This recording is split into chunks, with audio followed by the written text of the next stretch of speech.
Joining us this morning for our Q&A. This morning it is beginner beekeeping Q&A. No such thing as a silly question. If you've got questions about beekeeping, jump in, ask the questions about flow hives, bees, beekeeping in general, then put it in the comments below and we'll get to answering those. So don't be shy.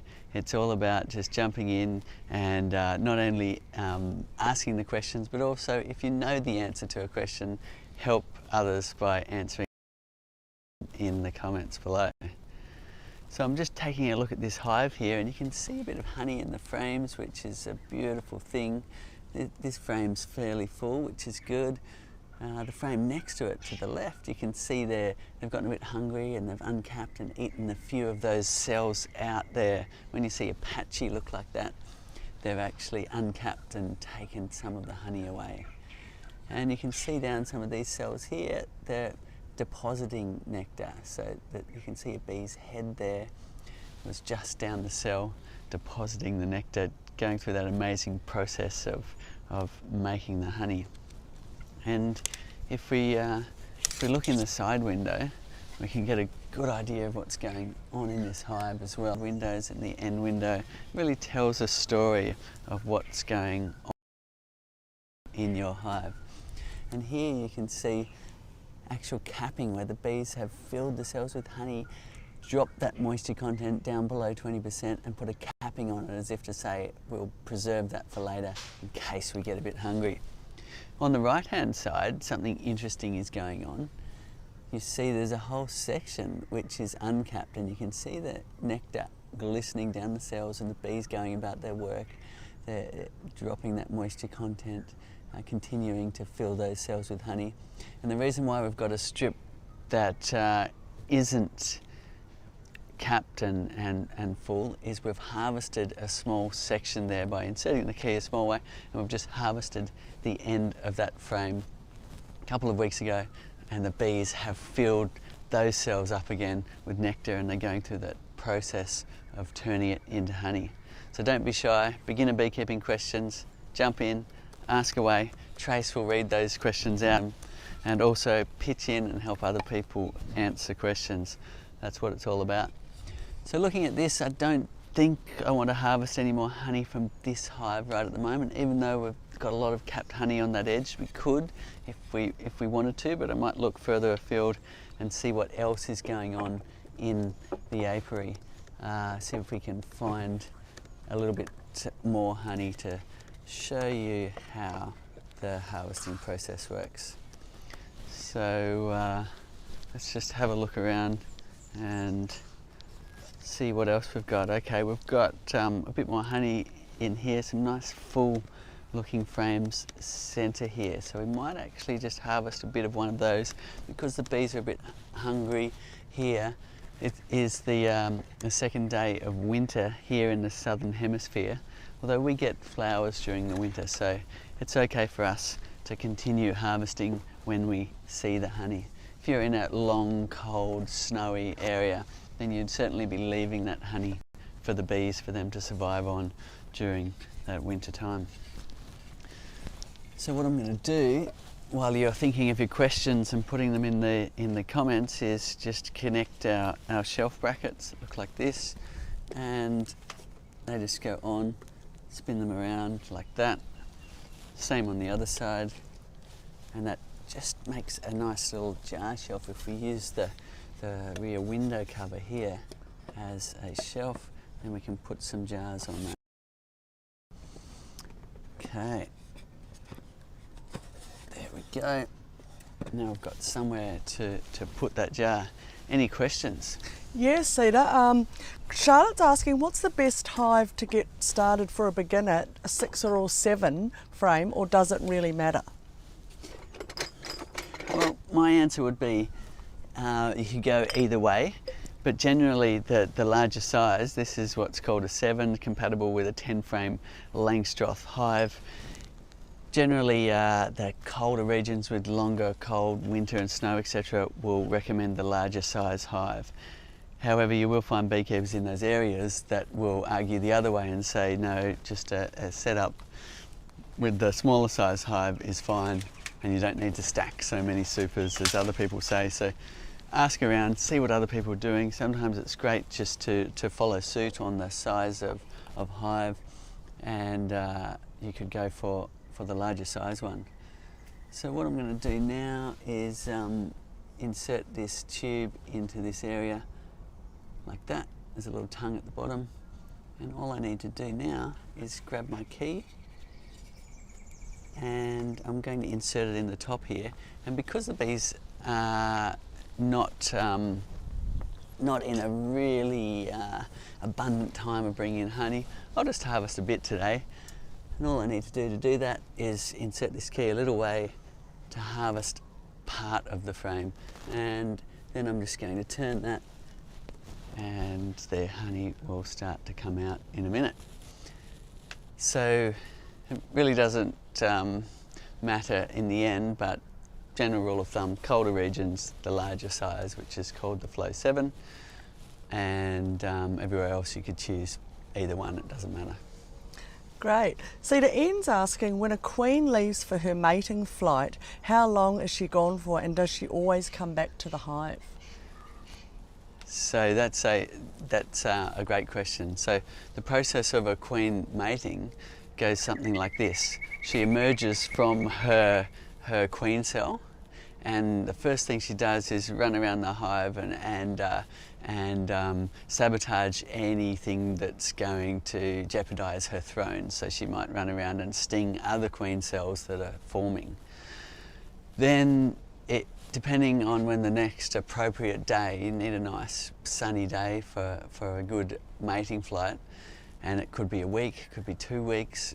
You might need to wait a little while, but what she'll do is fly off into the air. We'll fly around the sky till she finds what's called a drone congregation area. The drones are the male bees, and each day from multiple hives in the area, other hives further afield, there'll be meeting points, and it might be a kind of oval-shaped area down the bottom of a valley or something like that. It's a popular spot for drones to hang out. When the queen comes close by, then the drones kind of pounce on her, but in the air, and you get this. I've seen it before. They kind of close in on the queen as this aquatic kind of bursts of drones closing in on the queen and flying high speed through the air. And she'll mate with up to 30 drones on that flight, and each one gets their genitals ripped off, and that's the end of their life. So it's quite an interesting mating thing. Then she'll return to the hive with the last drone's genitals, and then she has enough sperm for up to 6 years of laying, sometimes a couple of thousand eggs a day. She might mate twice in that first week or two, and that's it. She'll never mate again, and she will go back to the same hive, to answer your question. Wow, you wouldn't think that was real, would you, in real life? But bees are amazing. It's a pretty radical It thing. is. Look, Rachel's asking, installed first package. I'm not quite sure where Rachel is. Installed her first package of bees on Thursday. When they checked the hive, it looks like they're starting to build wild comb near the frames of the sides of the hive rather than in the centre frames. Should she do anything differently, and if so, what to do with all the wild comb that was at the bottom of the hive? I guess they're meaning the extra comb, the wild bit comb. of burr comb. So basically the idea is you need to get your bees building in nice straight lines so your hive is serviceable. That's a must.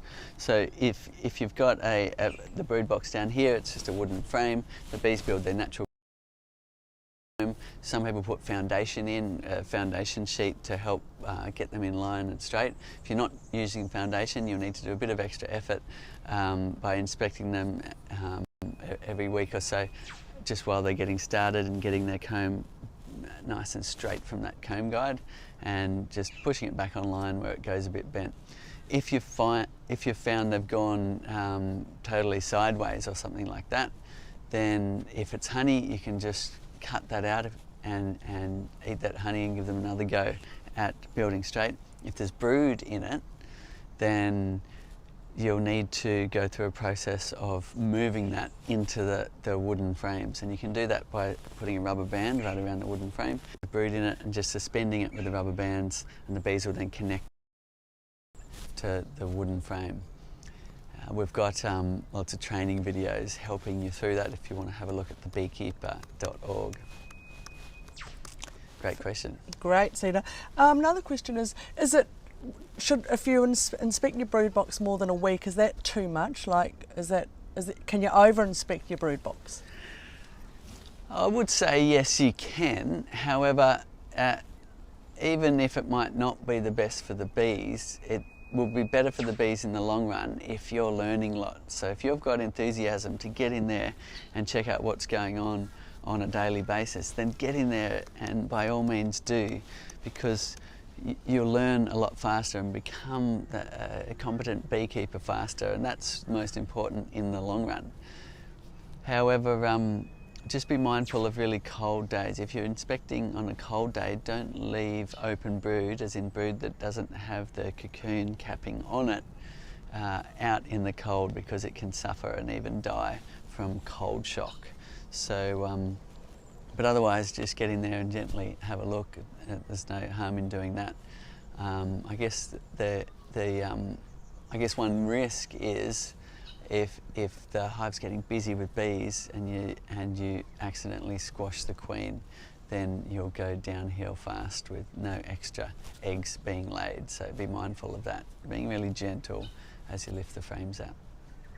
Great. Eddie's asking, a few weeks ago saw a yellow wasp around the hive. Do they need to do anything to protect the hive from the yellow wasp? Okay, so we don't have wasp issues here in Australia. If somebody has got some good solutions to wasps, then put it in the comments below to help answer the question. In other countries you get what's called the yellow jackets. In the USA you get the yellow jackets, and they're a wasp that does actually eat bees, and they will come inside, wreak havoc, eating and killing a lot of bees. So in that case, what you want to do is reduce the entrance down so that the hive itself can defend themselves against those wasp predators. Yeah, as said, if you've got good information on that, put it in the comments below. Questions: when is the best time to harvest the honey, and how many frames should you leave for the bees?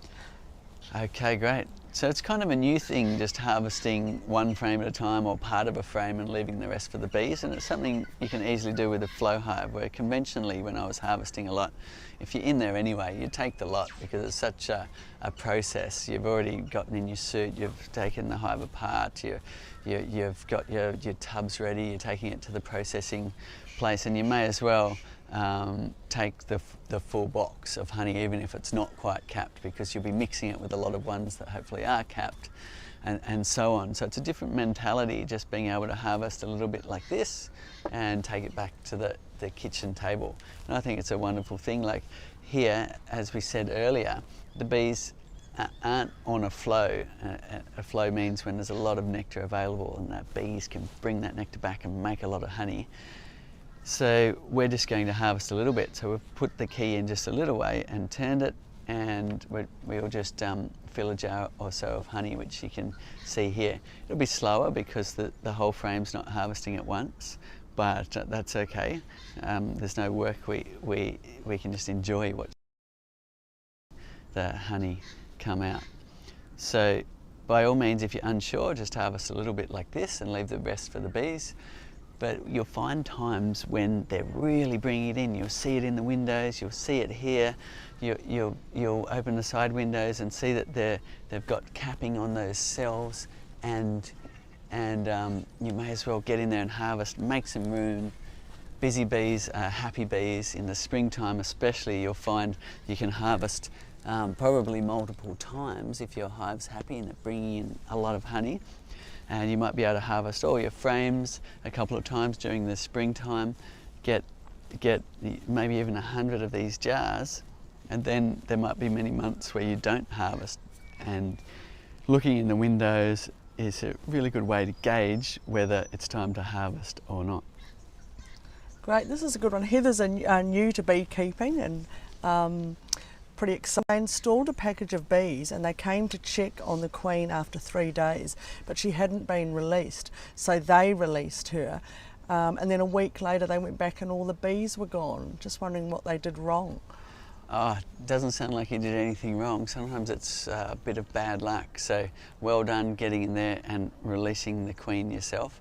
She should have emerged out of her little queen cage after 3 days. So well done. Sometimes if you're worried about that, you can just put a hole through the candy, which will increase the speed at which they'll chew through it. So a hole not big enough for her to come out of, but if you get a little stick or drill bit, you can just make a hole in the centre. It sounds like you've had a bit of bad luck there. You know, the rate is something like a 70% success rate on introducing a queen to a colony. Sometimes, for whatever reason, the colony will kill her anyway, even though you've got the best intentions and everything was supposed to go well. So I'm afraid you'll just have to try again, and better luck next time. Great, and Fred Dunn's joined us and he's put up some interesting information on those wasps and different things for all our beekeepers out there. Great, fantastic, Fred. Yeah. Jodie's wondering if there's bees in the frames when you turn the key, will they kill the bees? So we put a lot of effort into that over about a 10-year development cycle of the flow frames, putting things into the hive, testing them, weighting, measuring, and what we found is what we needed to do is put a gap between the moving parts. So if you imagine if we put them like this, and there's moving parts and the bees down there, then it could open. The bees could then put their head through that area or something like that, and then it could close, and that wouldn't be good for the bees. So what we did is we put a gap like that, and the bees bridge this area of each cell with wax, and that means it opens, that wax breaks and it closes, but what you've got is a wedge shape here that even when it's closed, it won't catch the head of the bee or something like that. At worst, you get some bees stuck in wax, and the other bees will come and help them out in that case.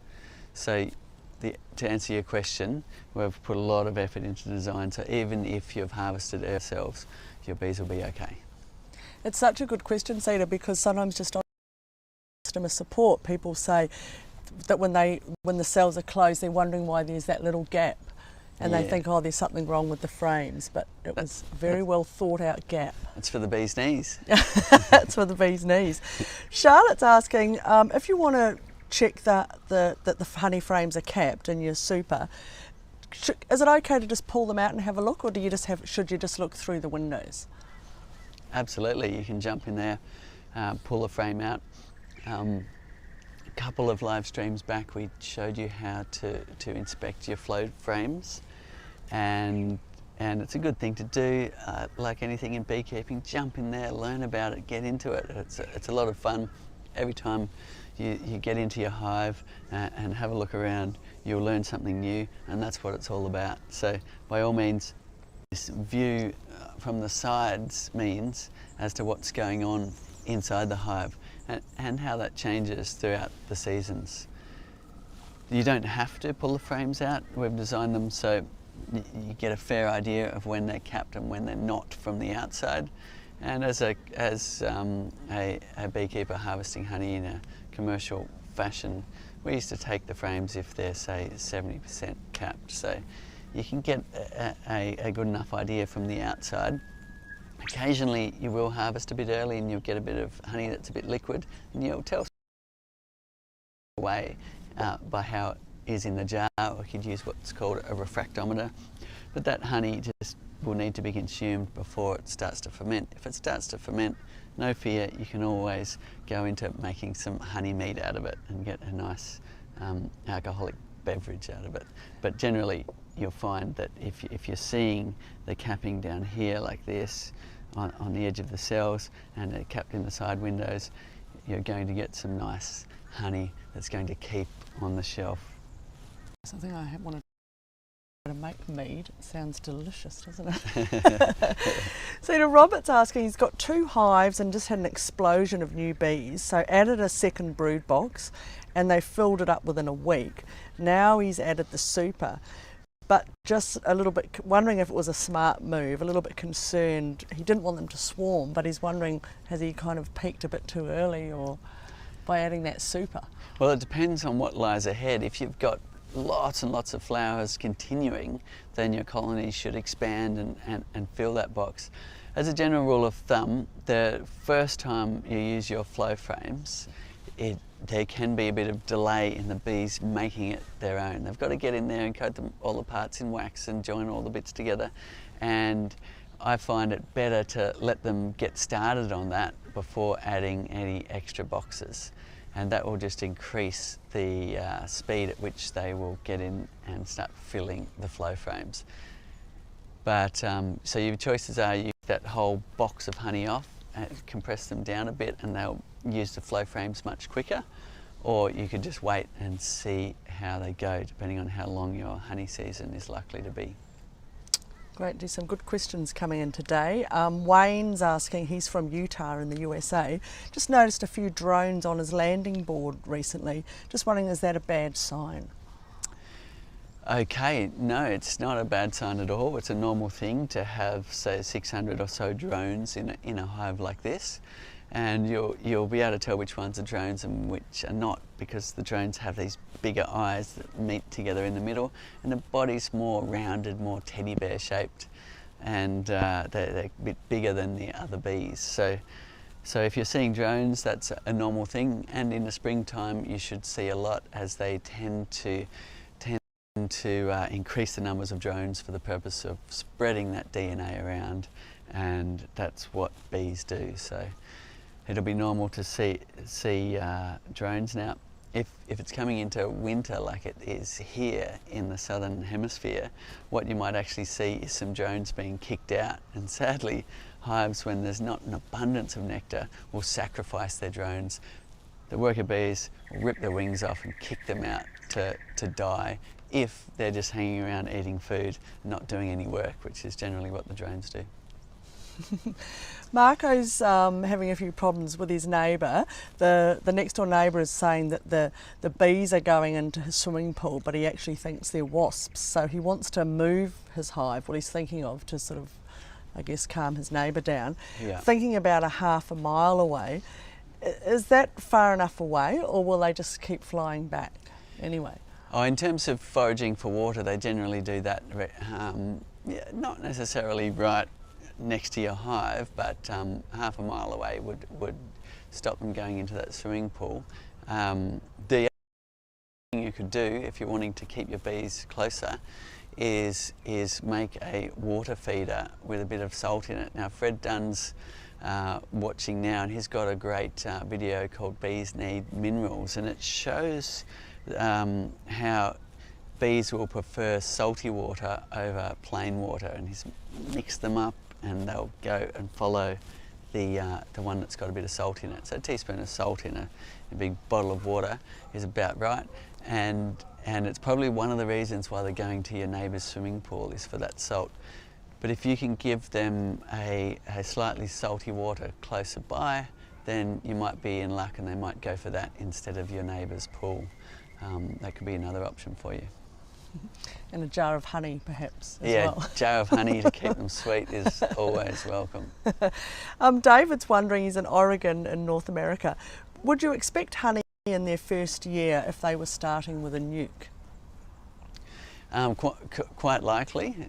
Often you'll get a big boom in Oregon now, so you're just coming into summer, so you'd want to get on and get that nuke ordered pretty quickly to take advantage of the summer, and you might even get an autumn flow as well. Ask your local beekeepers though, they will have the best answers to that question. But it's definitely a great area to keep bees, and you will get good luck, and hives that will produce honey in that season for sure.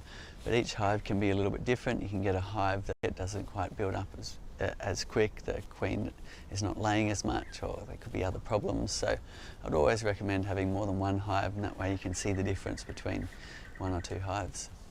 And I guess that's sort of because Camilla's asking as well, how long does it take to get your first harvest?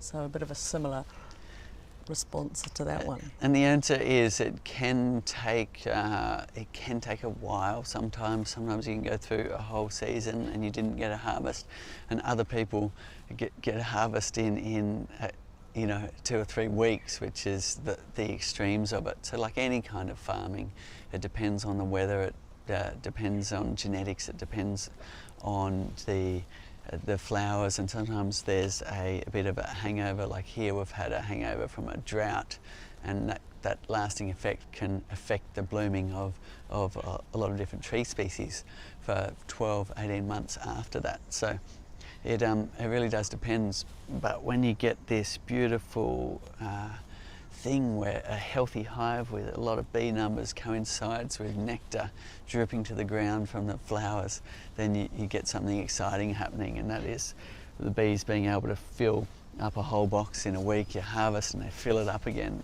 and you certainly get a lot of stories like that as well. So it's a matter of just trying and seeing what works for you in your locale.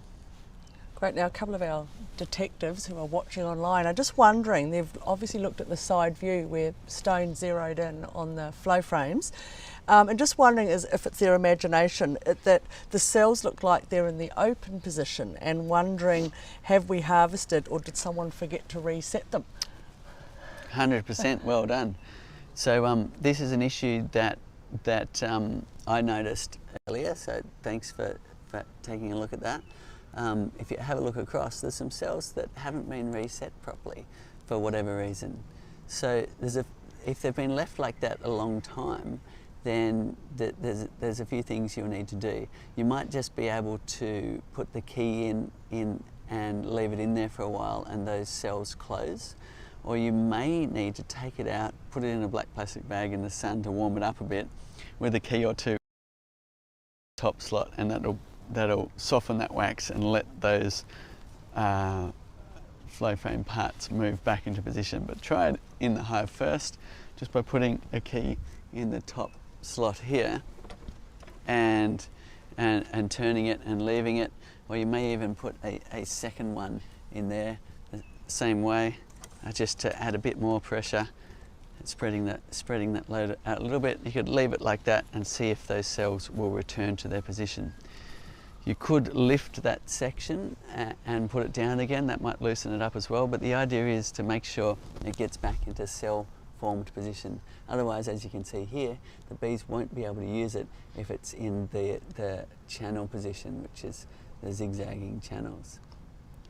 So it happens sometimes if you do a quick close and the parts, because there's a lot of wax or propolis down in the bottom of the frame. It can also happen if you've just forgotten to reset it. In this case, it could have been either. I'm not sure what happened, but we'll definitely get in there and fix that one up. Good spotting. Yeah, amazing. Camilla's asking, do you have to scrape the wax from the combs, or do the hive keep it all pretty self-sufficient and look after it themselves? And when the frames are in the hive, the bees really do look after them. They coat them all in wax and they keep them clean, and that's a great thing. If you take and they also recycle the wax. So we're harvesting some cells now, just from the end of this frame. We just put the key in a little way because we wanted to harvest a small amount, knowing that there's not an abundance of nectar at the moment. We'll leave the rest for the bees. So we've got a nice jar of honey here, which is a beautiful thing, and that will be enough to keep your family going for a few days. And what happens then is the bees will notice that underneath their feet the honey's drained out. They will chew that wax capping away. They will recycle that wax in repairing the cells. So the bees are amazing at doing all of that work inside the hive. If you then go and take your frames out and leave it, you'll find that they might get wax moth and vermin and mould and things like that on them, in which case you may need to give them a clean before putting them back in with some, as best you can, and the bees will have to do the remainder of the work. Cedar, just on that mould issue on the flow frames, is it pretty important that you make sure those frames are really dry before you pack them away for winter? Look, it is. If you want to leave them partially full of honey or all full of honey, then putting them in a freezer, or perhaps you live in an area where it's frozen outside anyway, and you just need to put them out in your shed or something like that. But if you keep them cold, then you won't get mould and fermentation issues. If you live in a subtropical region like this, then you will need to either store them in a freezer or make sure they're dry and have no honey in them if you're storing them off the hive. But of course in this region we can leave them on the hive all year round. So if you're in that sort of halfway zone where you're deciding to pull a box off but it is warm during the winter, then a freeze is best, but otherwise you might need to harvest the honey, leave the cells in the open position for say 3 or 4 days, and the bees will clean up all the remaining nectar from the cells, and then you can take those frames out dry and store them away. Great. Matt's watching on New York in the USA, just installed a 5-frame nuke last week. Just wondering, how long should they leave the entrance reducer on for? So really until the bees are build up a bit, or you've got a lot of activity on the landing board. So this time of year you could probably take it right off straight away, but it won't hurt to leave it on for a number of weeks. You could go either way. Just have a look at the entrance and see how busy they are. If it looks like it's really restricting their movement, then take it off and let them go with a full entrance. Brett's wondering, how often should you clean the tunnels? I guess he's talking about the little, where the honey comes out in the flow frames. So it's on an as needed basis. So if you have here, these ones have been in for multiple seasons and they might need a clean out. And if you have a look in here, I can see that there's a tiny bit of honey in there, but really I would go ahead and harvest that one without cleaning it, and mostly I do that. If you get in a situation like this frame over here, I don't know if you can see that, there's a little bit of honey build up, and that happens sometimes depending on how the bees seal up all of the flow frame parts. And if it's been there in a subtropical region for some time, it could ferment, in which case you might need to clean out or even wash out that area. So you can do it, probably the simple way is you get a key like this and you wrap a wet kitchen cloth, one of those nice thin ones, around it, and you can just put it in there and give it a wipe out. If it really needs a bigger clean out than that, then you can put a tube in and just swish some water in and out. Don't connect a hose up to it or you'll flood your hive, but you could just, using a hose on low pressure, you could run some water in and let it flow out again. And that could be another way to clean it. Generally I find you don't have to, but if you're seeing a need to, then yes, you could clean that area down the bottom. There's a point here we call the leak back point, where you can see a little gap at the bottom there between the yellow part and the clear part. That bit, if you maintain that open, then any honey that drips in or post harvesting, any extra bits that are coming down will just go back into the hive for the bees to reuse. Now that's a nice full jar of honey. I think we'll need to grab a lid for that, and that'll be a great thing. Look at that, beautiful. That's a beautiful jar of honey, so we would just plan to harvest a small amount and we'll leave the rest for the bees. But it doesn't need any further processing. It's full of vitamins, minerals, phytonutrients, and even medicinal properties from some species of plants. It's such good stuff, and it shouldn't really be pasteurised and heat treated like supermarket honey, or you'll lose all of those beneficial properties of honey. the most you'll need to do is scoop a couple of wax flakes off the top of your honey, and it's ready for the table. Tizza in New South Wales here in Australia found a couple of hive beetle larvae in her flow super when harvesting. Any ideas? Okay, that can happen. There's a few reasons why that could happen. A bit of a menace, and not everyone has them in the world, but we have them here where we are. Little tiny black beetle that the bees can't kill or keep out very well, and they will take advantage and lay eggs if the bees aren't chasing them around. And they can lay eggs in your honey, in which case you get little larvae coming out into your honey. If it's not a bad infestation, then they'll just float to the top and you can scoop them off, and that honey generally is fine. If you've got a bad infestation, then you'll actually you've got a bigger problem you'll need to deal with, and you'll actually need to pull the hive apart and take away the bulk of their honey and pollen and reduce them down to a small brood nest, so that the hive beetles have nothing to lay in. We've got a trap at the bottom of our flow hive too, which is made for catching those beetles. You can put oil in there and catch a whole lot of beetles. That works quite well because there's a screen bottom board for those beetles to go through. Another reason why you can see some hive beetle larvae coming out in your honey is sometimes you'll get a beetle making its way through into the trough area and laying in that zone. If there's a little bit of honey down there, they might decide that's a good area to lay a few larvae, and that'll come out with the first bit of honey. So that's not such an issue,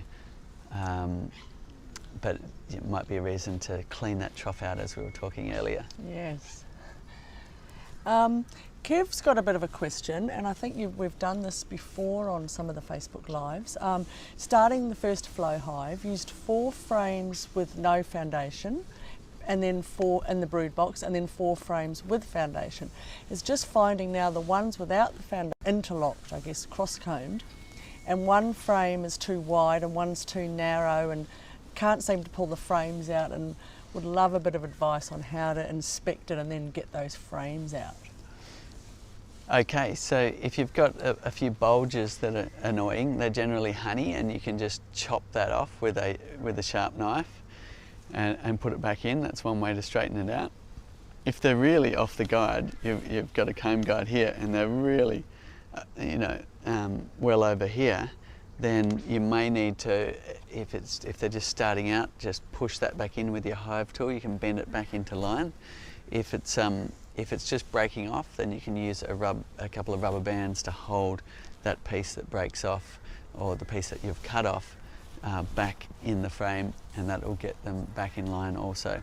If you are using a technique of using foundation mixed in with it, that could be great to help them get nice and straight, and you could also intersperse those foundation frames with your other ones, so you've got some nice guides helping them to go straight down. You'll have to get in there a couple of times, get them working straight. Generally, once they've got most of their frames straight, they'll follow suit after that. Great. Jim's another new beekeeper and has the flow hives, saying that the colony didn't make it through the winter. However, he's got a lot of crystallised honey in the flow hive. Just wondering how to decrystallise that honey. Okay, so if your honey stayed in the frames for a long time and it's gone crystallised, sorry by the way to hear that your hive didn't make it through the winter. We don't have those long cold winters in those, but I hear that it's can be a challenge sometimes getting all your hives to come through. Now, if you've got frames that have honey in them for a long time that's gotten cold and it's gone crystallised, you could first of all try to harvest and see if sometimes you can get a partial candy and it still will flow slowly and you can get the honey out. If that's not the case, your choices are you could put them aside or put them in a freezer or keep them away from vermin and things like that, and give them back to your next colony when you get it going, and they will get in there and use that as a resource and replace it with liquid honey next time round. So that's one way you could do without getting too involved. Otherwise, like any form of extraction, it's going to be pretty hard to get candied honey moving. And to get it moving, you'll need to warm it up significantly. So that could be another option. Somebody who deals with these issues in cold climates might want to pitch in here, but you could raise the temperature of those frames to about 60 degrees Celsius for a number of hours or maybe even a day, and that might crack that candy and get it liquid again. But then again, it's not something I've done, so you might need some advice if you plan to go down that route. Great. Wondering if bees don't like the smell of conditioner that you use when you're washing your clothes. One of our beekeepers is saying that the bees are getting really angry around the clothesline and it's near the beehive. I'm wondering if that's what's making them angry.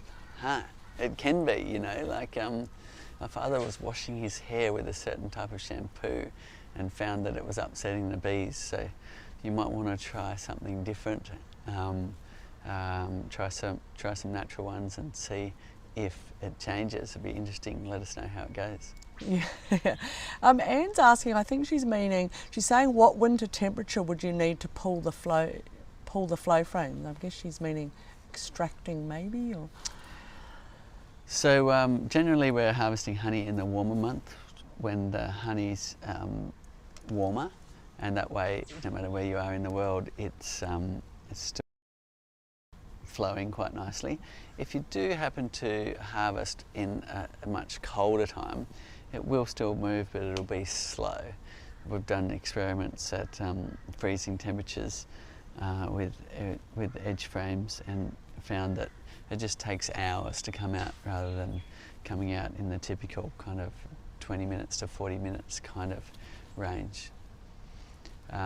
So I guess if you've left it late, then by all means go and continue to harvest. It'll just be slower, but generally we choose the warmer times to be harvesting honey. Yes. Cedar, a couple of people just asking, could you insulate obviously in very cold climates, insulate the hive and put insulation between the roof and the inner cover if needed to? Absolutely. That's a popular thing to do in a cold climate, is to put some insulation under the roof. So in this area up here, you can take this roof off. You could put, some people like to cut a bit of foam, styrofoam from old boxes and things like that, and put it under the roof to add an insulating layer. That's quite a good idea because it will limit the amount of condensation on the inner cover. Condensation on the side walls can be a good thing for bees. They can use it as a water source, but on the top in those cold climates it can drip down on the bees, and wet bees isn't a good thing. So you can put an old pillow up in the top here, or some form of insulation. Great. Pauline's asking, loving all the info this week, but also have been having to feed sugar syrup to their bees. They're consuming about 600 mils a day, and they did this because 2 frames in the brood box and getting into winter. So her question is, should they inspect the brood box again or just leave it until spring? And if they do inspect the brood box, how will they know if they're overfeeding them, when to stop? What's your ideas on that? You'll find there'll be warm enough days to get in there and inspect. Just try and avoid taking out uncapped brood comb in when it's cold, or they could die from cold shock. Capped brood won't, but the uncapped could. But if you're just inspecting a single brood box, then you'll be inspecting the edges to see if they've filled it out. And your bees will be fine with that at most times of year anyway. So by all means, feed them up. see if you can get some winter stores for the winter ahead. Great, Cedar. Daniel's asking, and he may not have realised about the slope on the hive. Just wondering about when setting up the flow hive for the first time, should he put a front tilt on it so the honey flows forward easier? Yes, that's correct. If you have a look at this hive here, there's a level on the side of the hive, and we did that specifically to help people find the right slope. The right slope is 3 degrees backwards, and that's a little bit counterintuitive for existing beekeepers who normally slope it the other way. But the reason why we do that is so the honey comes towards the back, the bees are flying out the other side, not bothering you as you are harvesting the honey at the back of the hive here. So it's important to have about 3 degrees. If you've got our classic hive, then the slope is built into the base, and you'll need to start with a level surface to put your hive on. The Flow Hive 2 or 2 Plus, you've got adjustable legs and you can get the tilt right, both in the backwards and forwards direction, also in the sideways direction. We have a little level here to help you, so you can see that there, and see that the bubbles in the middle as well. So good pick up there. Some beekeepers decide to slope them forward regardless and then adjust it when it's time to harvest. However, that's an annoying process to go through, and also means that leak back point we were talking earlier doesn't work. You could find when you tip it back and go to harvest, there's been some honey down at the other end that's gone fermented, and it's not a nice way to start. I would thoroughly recommend tilting your hive backwards and using a screen bottom board, so if you do get water in your hive, it won't stay in where the bees are. Great. Where is it? Oh, question coming in. Jimmy's got a contractor coming for a couple of hours and got to do some work near the hive. Is it okay to close the hive up for half a day or until they leave? And will it hurt the bees? You can. Just avoid closing them up at a hot time. So there's a few things. One is heat and one is oxygen. You'll need to make sure your bees are going to be okay. So to do that, you'll be closing them up in the early morning, so get up before the bees are awake, before light, and you might even need to add a little bit of smoke around the entrance if it's a busy hive, and that will, and then wait some time and add a little bit more smoke, not into the hive but wafting past. Seize the moment when all the bees are inside to close the entrance. You can either use some steel wool in there or anything to close the entrance off, or you might have our entrance reducer that also doubles as a closure. Then it's a case of really making sure your ventilation is good. You could even take out the tray altogether and make sure there's plenty of ventilation in your hive. It's a sad thing, and I've done it. I've learned a lot of things over the years with conventional hives that didn't have enough ventilation in transport, and you get a whole lot of, half the bees dying when you open them up again, which is a sad thing and something you try not to ever repeat again. So oxygen is a main one, but that ventilation will also help with the bees being able to maintain a good temperature. If it's really hot and sunny, give them some shade as well. Generally, beekeepers that are closing their entrances and moving their hives will avoid moving them in the hot part of the day. They'll try and get the moving done in the night or early morning. Great. Fred Dunn's on fire on YouTube. He's answering all these questions, Cedar. Fantastic. One of the questions was, and Fred's come back, but also wondering about adding a traditional super with a flow hive, and is that an okay thing to do? And would you put it under the flow hive or above the flow hive? You can put it where you like. I would recommend mixing things up and seeing what works for you. Try out all sorts of different beekeeping equipment and see what you like and see what you want to continue with. If you want to, some people like to collect a bit of honeycomb just in shallow frames by putting a small box on top of the flow frames. To bear in mind, not all, and the lid might sit on top but not really snug over the edges. That's still okay unless it's really windy. You might need to tie the roof down somehow. but by all means you can put it under the flow frames or above the flow frames, up to you. If you're collecting honeycomb, then it would be on top, so that it was easy access for you to harvest that comb.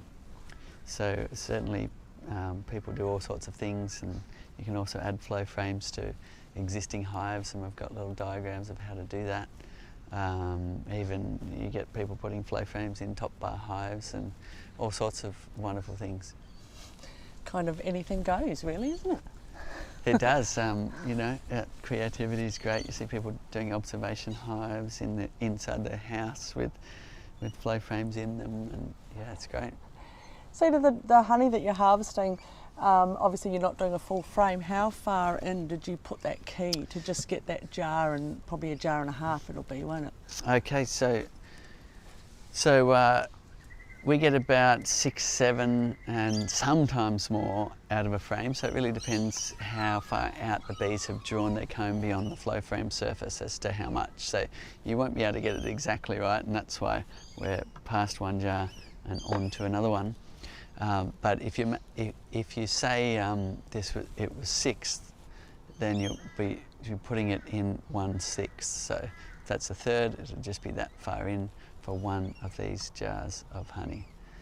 So you can kind of measure it like that, and you won't get it exactly right, but you can also add a bit more by getting in there and opening up some more. But in this case we've gone in, I'm just measuring it now, to that far. It's great. Shannon's asking, she's on the mid-north coast here in Australia, do bees still swarm during winter time? Unusual. The springtime is the biggest time where bees swarm, and you can get some summer swarms and even autumn swarms, but it's unusual that 90-something% of swarms will be in the springtime. So you'd have to be having a pretty winter for bees to be swarming in winter. You'd have to have a lot of flowers during that winter time. So I guess the caveat on that is, in some places, in the more tropical areas, winter will be ending early, and the springtime will actually be in the last month of winter, in which case you could get a swarm happening early in the early part of the spring. Great. Cedar, with the entrance reducers, what do you suggest putting in them? I mean the ant guards, sorry. I'm getting my words mixed up. So you can put cooking oil in them. If you put water, it will evaporate very quickly. You can put cooking oil, or you could experiment with using some Vaseline or something like that. In this one we've got cooking oil. You do have to top them up from time to time. Sometimes the rain will wash the oil out, and you'll need to refill that. If you find there's ants getting past it, just have a look and check that you've got a liquid barrier in each one, and also that the foliage isn't touching the hive and giving a bypass for your ants. So if you find the ants are getting past, there's usually a reason for it.